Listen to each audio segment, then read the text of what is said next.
Hello, ladies and gentlemen. You're listening to Richie from lawfulrebellion.org. Welcome to another Lawful Rebellion podcast.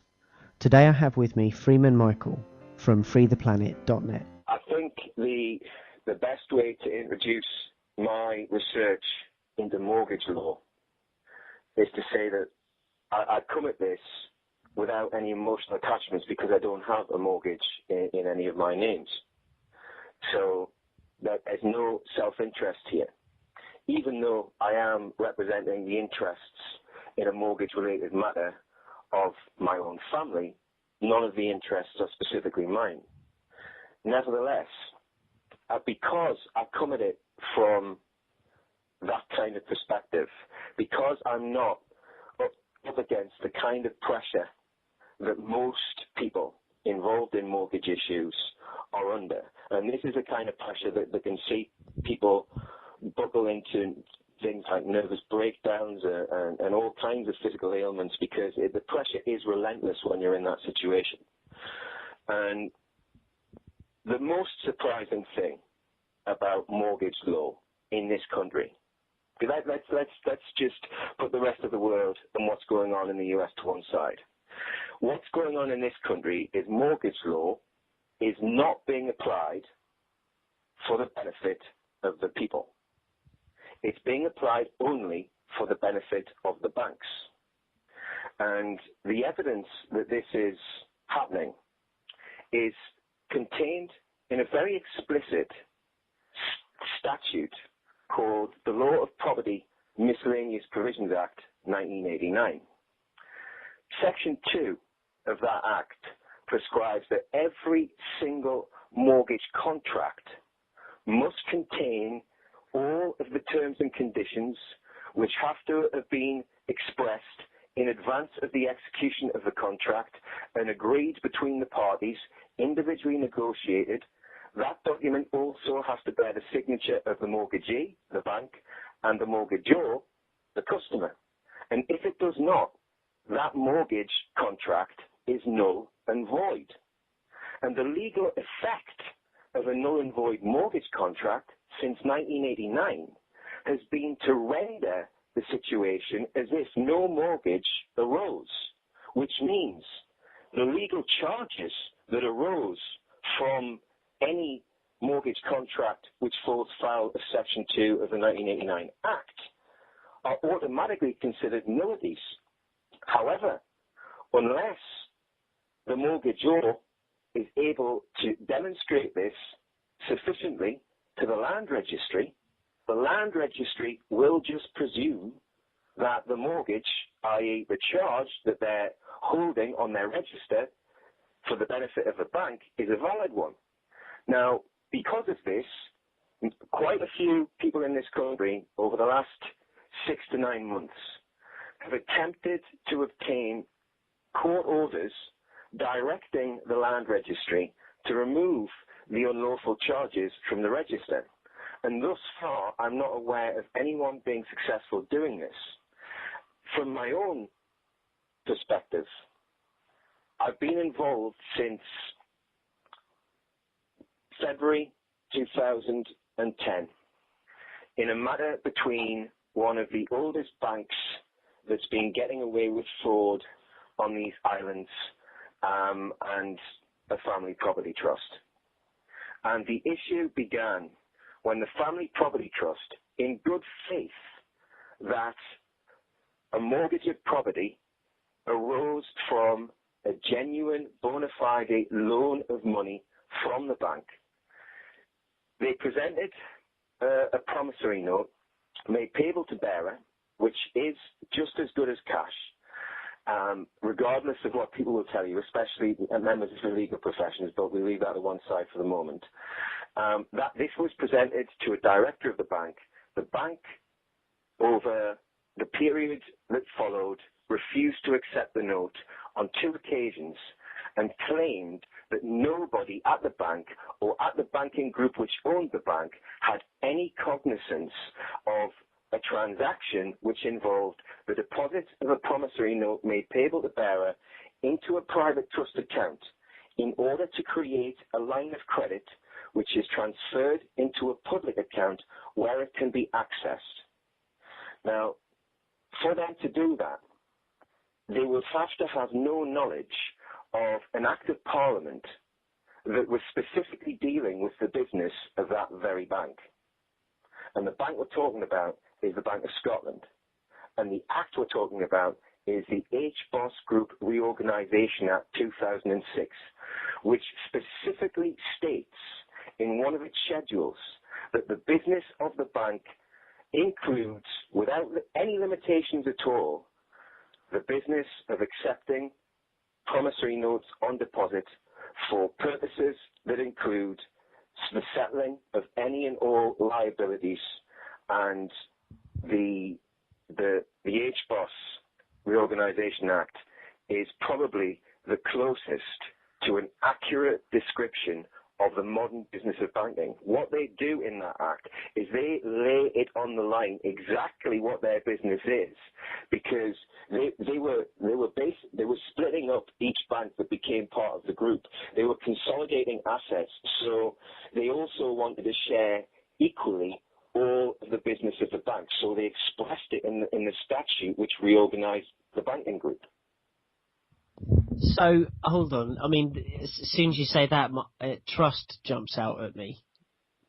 It expresses in that statute that the bank can be trustee of any and all types of negotiable instruments and non-negotiable instruments.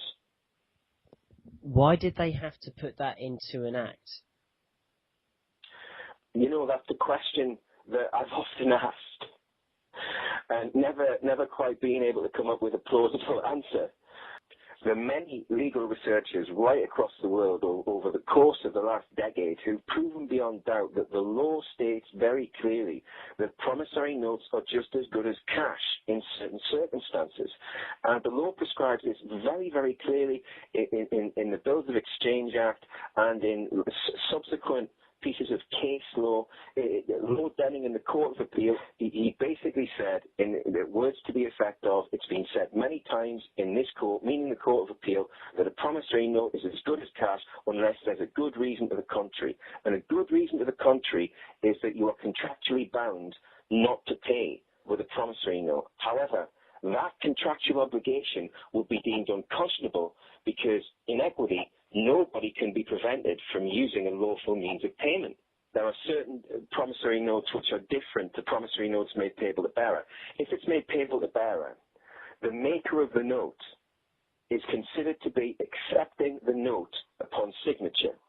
And then as soon as it's delivered to the payee, the value of the note has been transferred by signature and delivery.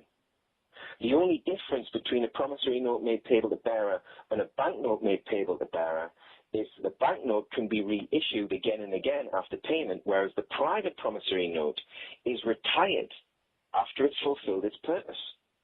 However, the banks aren't retiring them, and they're not supposed to sell them on either, or bundle them up and sell them on, as they have been doing. And this led me to deepen my research in the mortgage law, and I was searching for the definitive case law to rely upon, and I found a case called the Sahib case. And the Sahib case was basically, it was two bankers arguing over a property which one of them had a charge over, and the defining argument of the case was the argument that I've already put forward under Section 2 of the Law of Property Miscellaneous Provisions Act 1989, because there was no contract with the signatures of both parties, there was no mortgage, and the charge fell. So when I found that, I thought this has surely got to be enough, because we were involved in court proceedings against the Bank of Scotland. We filed as the claimant. We made allegations of fraud and or misrepresentation because the bank had, first of all, they had refused to enter reasonable discussions and negotiations with regard to their refusal to accept the note as payment of any provable outstanding liability. Following that, the trustees of the trust, they became aware that it might be possible that the bank hadn't actually lent them any money. So they requested full disclosure on the instrument of deposit that created the loan, or the alleged loan, and the bank point blankly refused to even discuss the matter. At that point, any and all existing contracts were terminated by the trustees, and the bank immediately appointed, without any recourse, because there was no enforceable mortgage contract, therefore no mortgage money could be said to have become due. They appointed an LPA receiver to handle the trust properties. So the trust immediately filed proceedings in the High Court of Justice, Chancery Division. Okay, I mean, is there any way that you can simplify that for the lay audience a little bit? Yes. The bank refused to accept payment of the alleged debt. Then they failed to produce evidence that they'd lent any money in the first place. Then they attempted to dissolve the assets of the trust by appointing a receiver to handle those assets. And this left the trust with no alternative but to file a claim in the High Court against the bank for false representation and fraud. It's amazing that if this has gone to court already, then it will have had attention on it. Why isn't the law coming down on the side of justice in this instance? Why aren't they just instantly going to the banks and taking them up for fraud? Well, I can only really explain that through my own experiences. In broad strokes, when we had a hearing in court, the other side, the bank and the receiver, were arguing that what I put forward as representative of the trust and the power of attorney had absolutely no merit in English law. And they were applying to have the whole thing struck out as an abusive process. Now, I presented all of the facts to the judge. I was allowed to speak for as long as I deemed it necessary. I made all of the points that we've discussed today, and many more besides. I cited all of the case law, all of the statutes in support of my arguments. And then the judge ruled that the unsigned facility letter, which was the nearest thing the bank had to a contract, which they were claiming was a contract and was legally binding, that document was signed only by the mortgagor, not the mortgagee.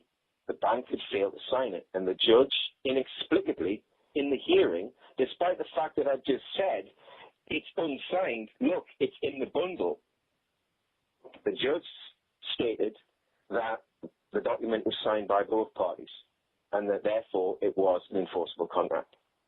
He then denied me permission to appeal. I appealed to the Court of Appeal, and the process took 12 weeks. It should take 2, but it took 12 weeks. There were 2 law lords involved during the application process. I know not why. That has not been disclosed. All of these points of law were in the application. There wasn't anything wrong with the application in terms of procedure and practice, directions and protocols. And at the end of the 12 weeks, Lord Justice Lloyd dismissed as totally without merit the entire application and threatened me with a civil restraint order in order to prevent me bringing any further proceedings against the bank. That's not the first time we heard of it either, with the civil restraint orders. I guess it's a way to threaten people with sectioning, effectively, because, to paint them as being mad. Yes, or a vexatious litigant. Wasting the court's time. Yes, exactly. So, despite this, we took a further application for permission to appeal to the Supreme Court on the basis that a standalone ground for appeal was the fact that the original judge failed to inspect the evidence correctly and wrongly stated that it was signed by the bank when it wasn't. That alone should have meant that the appeal was granted. And yet, the registrar of the Supreme Court, who was also a registrar of the Queen's Privy Council, point blankly refused despite numerous points of law and procedure that I put forward demonstrating that the Supreme Court could intervene in any matter and make up the rules as it goes along if it deems that would be in the name of fairness and justice. Nevertheless, I was told by the registrar that it didn't matter what points I put forward, they were not willing to question the judgment of Lord Justice Lloyd, who by all counts has already been touted as potential next master of the rolls. And that's essentially corruption at the highest level. It would be very difficult to make any other deduction. It really would. It really would. And so we come back to the whole point of this, I suppose, which is that because there's not enough people adding pressure to this particular movement, more pressure needs to be applied in order to see some leverage of the strength of the public. So it needs to be an understandable concept that people can grasp, and obviously a lot of people have mortgages, and it's a huge untapped vein of the sleeping masses who want nothing more than to be able to make ends meet every month, and the mortgage is the prime reason why they check in at 9 and punch out at 5. So how do we get that to them? Okay. To understand the mortgage fraud, one has to understand the nature of a promise to pay. A promise to pay is an unconditional promise in writing to pay money regardless of any other circumstances. In other words, its unconditional nature means that it isn't contingent. Its value isn't contingent upon money sitting in a bank account. You don't need funds to back a promise to pay. It has value in and of itself. Therefore, when anybody in this country enters a mortgage agreement with a bank, regardless of whether there's an enforceable contract, what always happens is they'll sign some form of acceptance of an offer from the bank, and then they will sign a trust deed, which the bank don't need to sign, but they'll sign that trust deed in order to sign over the title to the property that's being mortgaged in the event of their default on the mortgage agreement. Now, every mortgage deed I've ever seen, there was a power of attorney clause. And in each power of attorney clause, it gives the lender the irrevocable right in your name, without disclosure, to create any negotiable instrument they deem fit in order to consolidate their security interest. Now, what this means is, in practice, is you sign your property away in a mortgage agreement, they create a negotiable instrument in your name, deposit it in a private trust account, then transfer the funds into the account held by the solicitor. The solicitor sees the credit and informs you that the money has been lent by the bank and the sale of the property or the purchase of the property goes through.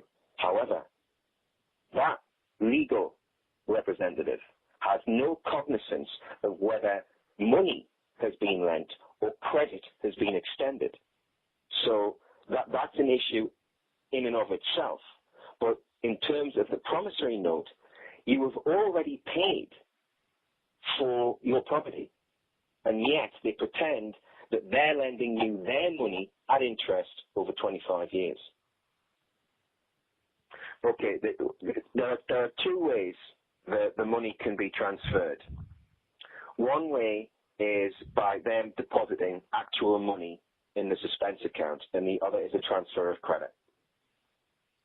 Okay. Because what we actually believe is happening is they create the money in your name. It's your money, but they pretend it's theirs and they're lending it to you. However, we believe that they actually keep the money or use it for other purposes, and they transfer a line of credit instead. So the solicitor just gets the credit, they keep the money, and they don't lend anything to you. They just extend credit. Okay. And then you're locked into the cycle of paying back what you imagine to be the debt. Your Exactly. debt. Yeah. Exactly. You are paying back a loan that didn't actually happen. You are paying back money that was created in your name with your signature without your knowledge. That's the full extent of the mortgage fraud. And this is going on all around the country, in most Western countries, all the time. It's absolutely incredible. Yes, it is. Yes, it is. So the situation we find ourselves in is one where the justice system in this country is much more like a miscarriage of justice system, and the laws, or rather the protections and the remedies prescribed by law, which are the birthright of the people, as per the terms of the Act of Settlement, the entire system, the justice system and the Crown, are in breach of trust. There's no doubt about it. The laws of the United Kingdom are one gigantic trust, and the people are the beneficiaries, and the courts and the judges are trustees on behalf of the Queen, and they're all in breach. They're all in breach because we've established beyond doubt that even when you're standing only on the facts, only on truth, and you're citing legal authorities which would normally win a case hands down, if you are attempting to make a claim or a counterclaim against a bank or a Crown agency, you've virtually got no chance whatsoever of getting the verdict in your favour. Virtually none. And there's so much evidence that we've amassed that demonstrates that. So that led us to a point where we thought, well, what are the remedies that we haven't exhausted? And there was only one. Within their system, the only thing we haven't done is bring representative actions against the banks for this all-encompassing, devastatingly complicated and international fraud that they've been getting away with for so long. And it's only become so complicated to understand it because what they're doing is actually really simple, so they've had to hide it by creating this web of deceit around it, so no one really understands what's going on with mortgages. It's been said in the courts many times, the Law Commission has even said it, that they are in favour of scrapping all UK mortgage law and starting again, because even after the enactment of the 1989 Act, which was intended to clarify the situation, still, the banks just aren't adhering to their statutory obligations. They even opt out of them sometimes.